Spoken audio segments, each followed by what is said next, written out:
Turning now to the investigation into the deadly shooting inside a Midtown office building. We're learning more about a possible motive behind the attack, which left 4 people dead, including an NYPD officer. Christina Fan joins us live from the scene with the latest on the investigation. Christina. Well, Cindy and Mary, as you can see behind us, barricades still surround 345 Park Avenue as investigators continue to retrace the suspect's steps from Las Vegas to New York City. Yesterday, 2 groups of detectives were sent to Nevada to conduct interviews, execute search warrants at the suspect's home, and also visit a gun store where he legally purchased a revolver. This morning, the bullet holes are boarded up at 345 Park Avenue.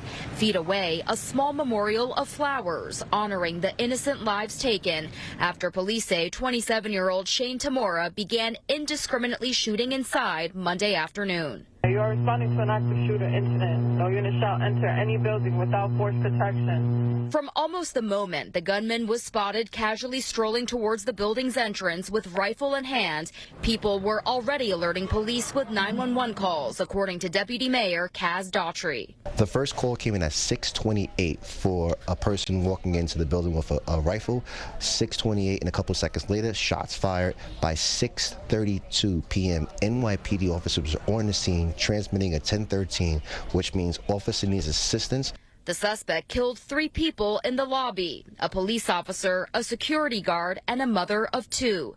But for some reason, as he approached the elevator, he let another person walk past unharmed. We don't know. It could have been someone that looked familiar to him, someone that might look like a relative, or something just clicked off in that mentality that he just didn't feel that person was either a threat or a target that was worth engaging at the time.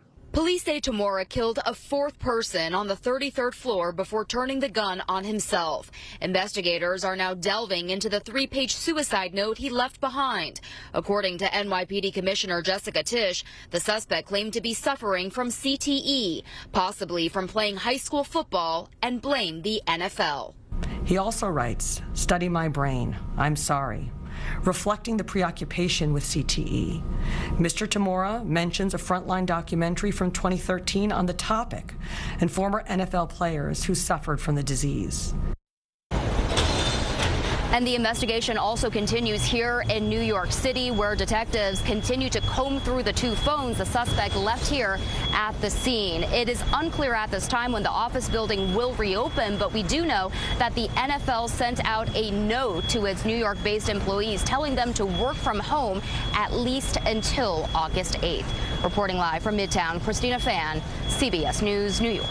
Christina, thank you. 4 people were killed in Monday's attack, among them Wesley LePatner, an executive at Blackstone, Alan Etienne, a security guard, Julia Hyman, an employee of Rudin Management, and off-duty NYPD officer Didarul Islam. Addie Guajardo is live in the Parkchester section of the Bronx. Addie. Good morning, Cindy. I spoke to worshipers at the mosque behind me where fallen officer Didarul Islam worshipped, and they tell me that they have planned a special prayer for him on Thursday. They say it's part of their tradition when someone passes. They also tell me that they washed his body last night. Now, this is all part of their tradition, they tell me. This morning, family and friends are still grappling with the loss of fallen officer Islam. On Tuesday, a motorcade led the way as police officers, family, and community members came together and lined the streets to salute the officer during a dignified transfer. The 36-year-old's body was brought to this Parkchester Jama Masjid, a mosque here where he worshipped. The New York City police officer was gunned down in a Midtown office building on Monday. According to police, he was working as a uniformed security detail for a private company. Islam, an immigrant from Bangladesh, joined the NYPD 3.5 years ago and was assigned to the 47th precinct here in the Bronx. His fellow brothers in blue put up a bunting in his honor. Friends described him as a man of faith who was kind and gentle, a man proud to be a police officer and whose world revolved around his family.